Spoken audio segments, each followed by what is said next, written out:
Alors que les violences perpétrées par les groupes armés se poursuivent, le nombre de déplacements d'enfants à l'intérieur du pays a augmenté de 60% depuis le début de l'année, soit un rythme équivalent à un enfant déplacé chaque minute.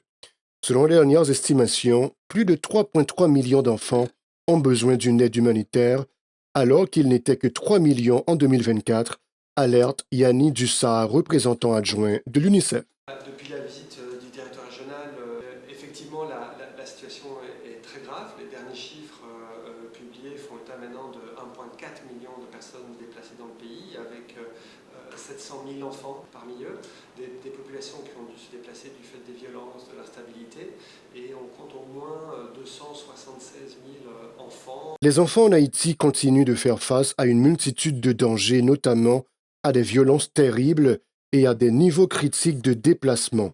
30 à 50% est la quantité d'enfants estimés enrôlés dans les groupes armés, déplore Gitanjali Narayan, représentante de l'UNICEF. Nous estimons que entre 30% et 50% des membres des groupes armés sont les enfants de moins de 18 ans. C'est possible aussi qu'il y a par exemple des enfants qui avaient 15 ans et maintenant, après 5 ans dans les groupes armés, ils ont 20 ans. Mais ils sont devenus membres quand ils étaient enfants. Donc c'est ça l'estimation que nous avons. Nous n'avons pas le chiffre exact parce que bien sûr nous n'avons pas pu compter parmi tous nos réseaux. C'est entre 30% jusqu'à 50% sont les enfants. Nous sommes à Bourdon, dans le camp de l'École nationale République de Colombie, où enfants et adolescents sont exposés à la violence, notamment aux agressions, à l'exploitation et aux abus sexuels, comme dans tous les sites d'hébergement de la capitale. Leur accès aux services tels que soins de santé, l'eau potable, assainissement, scolarisation est par ailleurs fréquemment interrompu. Les risques de contracter des maladies, notamment le choléra, explosent en raison des conditions d'hygiène déplorables dans ces camps et les installations de fortune. Plusieurs enfants, entre désespoir et incertitude, nous expliquent leur quotidien dans ces camps et lancent un appel pressant aux autorités. Depuis la mise sur l'île, ma cité malaise, ma cité bien. Les membres de notre clan sont pas là. Mais, elle est la famille depuis à l'aise. Depuis cette île, elle va bien m'appeler le livre. Ça, elle a brûlé, elle était maintenant de salle, qui me fait mal pour me dire. Elle m'a dit que des livres, elle avait eu. S'il vous plaît, pas de sécurité, pour tout le monde. L'armée de l'État pour vous et tout ça à l'école. Parce que les mal l'école, moi les petits nous à l'école, c'est tout. Moi-même, je peux tenir là, parce que je suis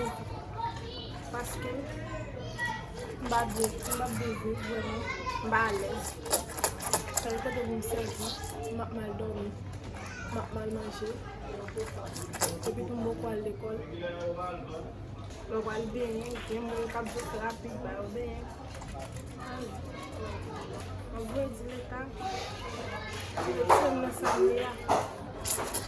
parce que je besoin de l'école. Si je suis là, quand même, je l'école. De l'école Daniel Signolé, on a fait une scène. On a passé, on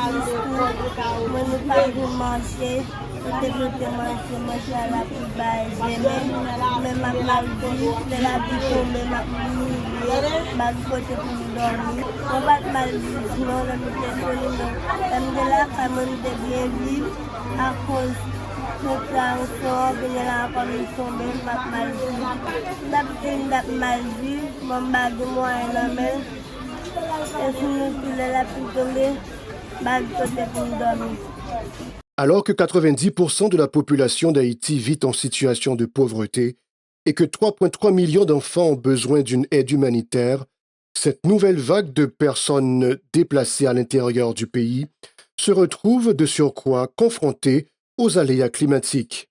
Et comme si un malheur ne venait jamais seul, l'ouragan Mélissa a causé la mort de 30 personnes, 20 disparus, 20 blessés selon les données du Système national de gestion des risques et de désastres. Les besoins ne cessent de croître, de même que les dangers pesant sur les enfants. Tout le monde a un rôle à jouer pour mettre un terme à cette situation et permettre aux enfants de reprendre le chemin de l'école, d'être en sécurité et d'avoir accès aux services de base. Si une aide internationale est apportée d'urgence, qu'une action coordonnée est menée et que l'accès aux services de base est rétabli, il est encore possible de protéger les enfants et de mettre un terme à la funeste spirale dans laquelle est engagé le pays.